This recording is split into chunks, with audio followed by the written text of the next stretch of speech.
Flight 236 Atlantic మహాసముద్రం నుంచి ఎలా బయటపడింది? ఎయిర్ ట్రాన్సాట్ ఎయిర్లైన్స్ విమానం 236 టొరంటో నుంచి లిస్బన్కు వెళుతోంది. ఇది తెల్లవారుజామున విమానం అట్లాంటిక్ సముద్రం మధ్యలో 39,000 అడుగుల ఎత్తులో ప్రయాణిస్తోంది. పైలట్లు ప్రతిరోజు ఈ పరిస్థితిని ఎదుర్కొంటారు. కానీ ఈ విమానంలో ఒక విషయం జరిగింది. ఇది కొన్ని క్షణాల్లో మొత్తం పరిస్థితిని మార్చేసింది. అట్లాంటిక్ మహాసముద్రం నుంచి 39,000 అడుగుల ఎత్తులో ఉన్న సమీపంలో ఎక్కడా భూమి కనిపించలేదు. విమానంలో ఇంధనం అయిపోతుందని కెప్టెన్కు హఠాత్తుగా అర్థమైంది. అట్లాంటిక్ మహాసముద్రంలో ఇంధనం అయిపోవడం అంటే అది మరణం అని అర్థం. కాబట్టి పైలట్లిద్దరికీ ఇది చాలా భయానక పరిస్థితి. ఈ మాట 23 ఆగస్టు 2001న టొరంటో పర్సన్ ఎయిర్పోర్ట్లో వెలుగులోకి వచ్చింది. ట్రాన్సిట్ ఎయిర్లైన్స్కు చెందిన ఎయిర్బస్ A330 లిస్బన్కు వెళ్లేందుకు సిద్ధమవుతోంది. ఇది 7 గంటల నాన్ స్టాప్ ఫ్లైట్గా ఉండబోతోంది. అందుకే 48 మెట్రిక్ టన్నుల ఇంధనాన్ని అందులో నింపారు. దాని తర్వాత బోర్డింగ్ ప్రక్రియ ప్రారంభించబడింది. అప్పటికి స్థానిక కాలమానం ప్రకారం సమయం రాత్రి 9 గంటలు.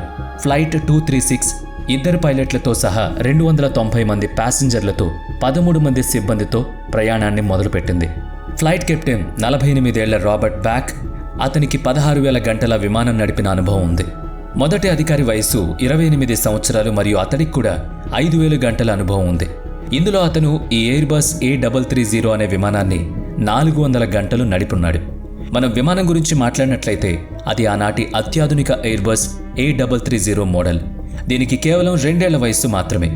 విషయం ఏంటంటే పైలట్లకు ఎలాంటి అనుభవం లేకపోవడంతో పాటు విమానంలోని ఏ భాగంలో కూడా ఎలాంటి లోపం లేదు. విమాన తనిఖీలన్నీ పూర్తి చేసిన తర్వాత పైలట్లు ఫ్లైట్ 236ను రన్వే పైకి తీసుకువెళ్లి ATC అనుమతితో విమానాన్ని టేకాఫ్ చేశారు.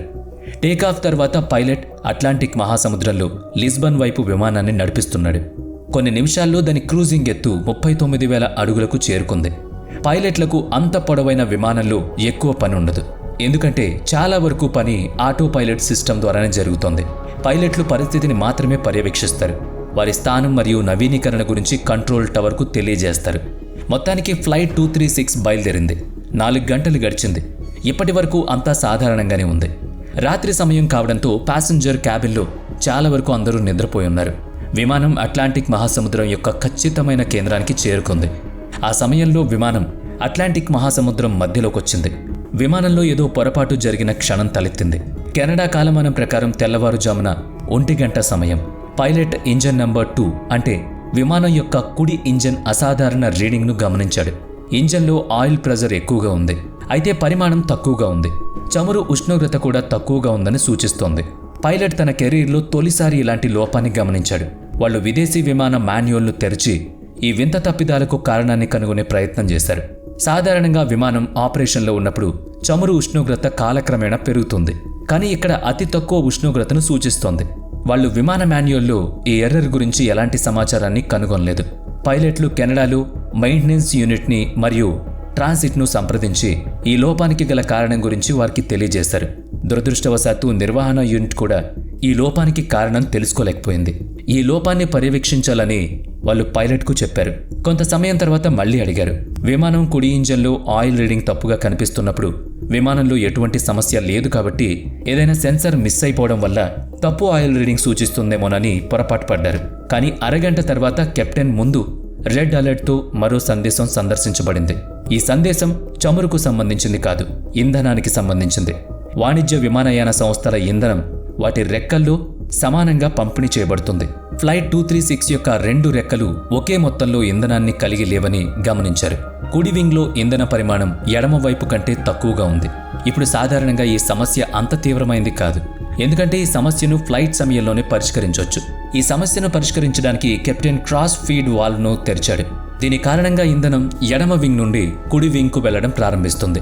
నిమిషాల్లో 2 రెక్కల్లోని ఇంధన పరిమాణం మళ్లీ సమానంగా మారింది. కెప్టెన్కు తక్కువ ఇంధనం గురించి హెచ్చరిక రావడం ప్రారంభమైంది. కేవలం 10 నిమిషాలు మాత్రమే గడిచింది. ప్రయాణికులతో నిండిన విమానంలో ఏ పైలట్ కూడా ఎదుర్కోవడానికి ఇష్టపడని సమస్య అది. రైట్ వింగ్లో ఇంధనం మళ్లీ తగ్గిపోయిందని, ఇప్పుడు 2 రెక్కలు కలిసి లిస్బన్కు చేరుకోవడానికి సరిపడా ఇంధనం లేదని పైలట్ గమనించాడు. ఈసారి వ్యవహారం సీరియస్గా మారింది. అట్లాంటిక్ మహాసముద్రం మధ్యలో విమానాన్ని మళ్లించడానికి ఎటువంటి ఆప్షన్ లేదు. వాస్తవానికి వారికి ఒకే ఒక ఎంపిక ఉంది. అది ఐర్లాండ్పై ఉంది. ఈ ద్వీపాలు అట్లాంటిక్ మహాసముద్రంలో ఉన్న పోర్చుగీస్ భూభాగంలో ఒక భాగం. ఇక్కడ టార్సెహర్ అనే ద్వీపంలో విమానాశ్రయం ఉంది.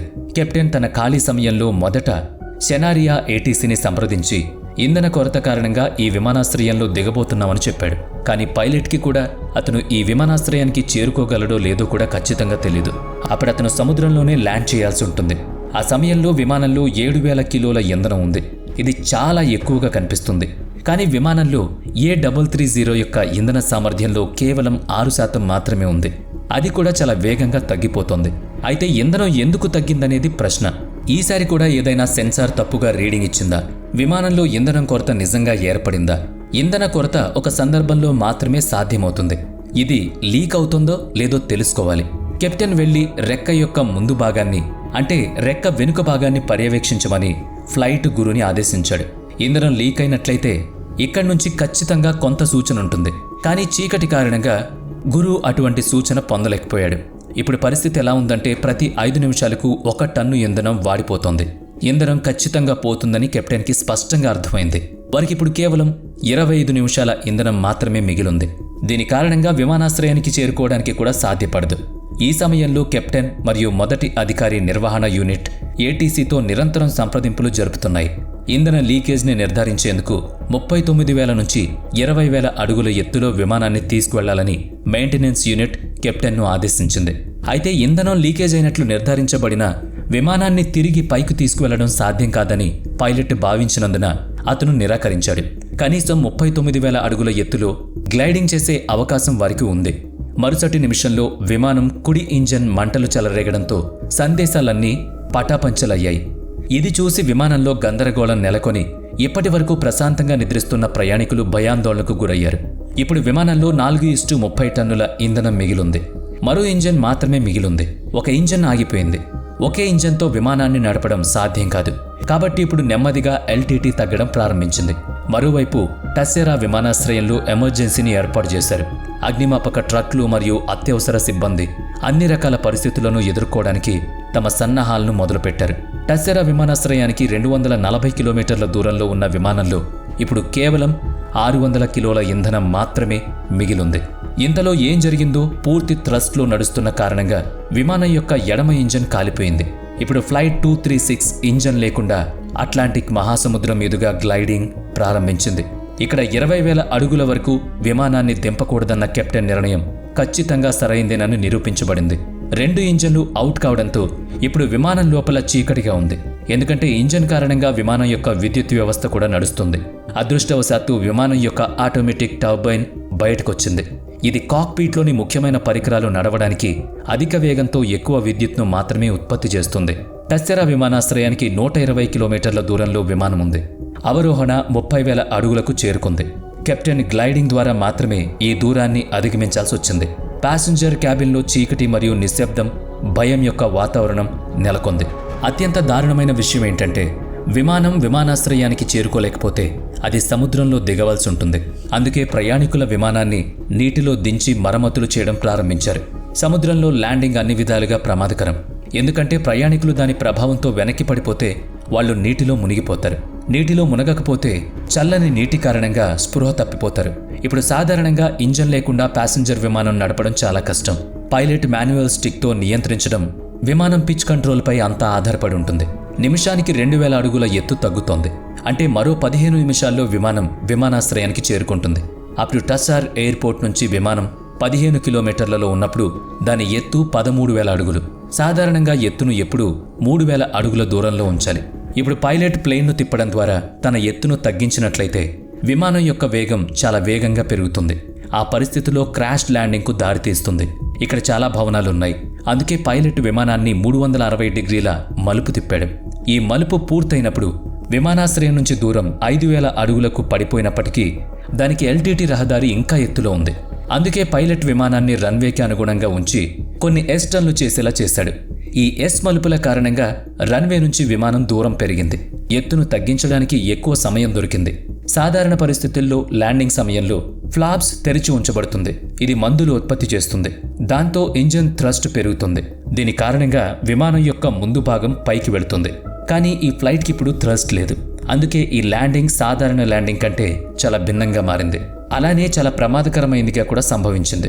విమానాన్ని ల్యాండ్ చేయడానికి పైలట్కు ఒకే ఒక్క మార్గం ఉంది. చివరిగా విమానం పెద్ద కుదుపుతో రన్వేపై ల్యాండ్ అయింది. 12 టైర్లలో 8 టైర్లు పగిలిపోయాయి. విమానాన్ని ఆపడంలో ఎంతో ఇబ్బంది కలిగింది. కానీ చివరికి అది స్కిడ్ అవుతూ వెళ్ళింది. విమానం ఆగిన వెంటనే దాని ల్యాండింగ్ గేర్లో మంటలు చెలరేగాయి. అయితే ఎయిర్పోర్ట్ గురు దాన్ని వెంటనే నియంత్రించింది. ఫ్లైట్ 236 విమానయాన చరిత్రలో మొదటి మరియు చివరి ప్రయాణికుల విమానం. ఇది ఇంజన్ లేకుండా ఎక్కువ సమయం ప్రయాణించినట్టు ఒక కొత్త రికార్డు సృష్టించబడింది. కుడి ఇంజన్లో ఇంధనం లీకేజీకి సంబంధించి దర్యాప్తు చేసినప్పుడు టొరంటోలో టేకాఫ్ చేయడానికి ముందు మెయింటెనెన్స్ గురు ఇంజన్లో కొంత భాగాన్ని మార్చారని, అయితే అది వేరే విమానం యొక్క భాగమని కనుగొనబడింది. ఇంధన పోరు కారణంగా దానిలో కంపన కలిగి ఇది దాదాపుగా ఇంధన లైన్ని పగిలిపోయేలా చేసిందట. ఈ సంఘటన తర్వాత ఎయిర్ బస్ ఒక కొత్త వ్యవస్థను ఇన్స్టాల్ చేసింది. ఇది భవిష్యత్తులో తలెత్తకుండా చాలా జాగ్రత్తలు కూడా తీసుకున్నారు. ఎయిర్ బస్ A330లో డెడ్ స్టిక్ ల్యాండింగ్ చేసినందుకు కెప్టెన్ రాబర్ట్ బ్యాకర్ మరియు ఫస్ట్ ఆఫీసర్ డాగ్ దిగార్లను సుపీరియర్ ఎయిర్మన్షిప్ అవార్డుతో సత్కరించారు.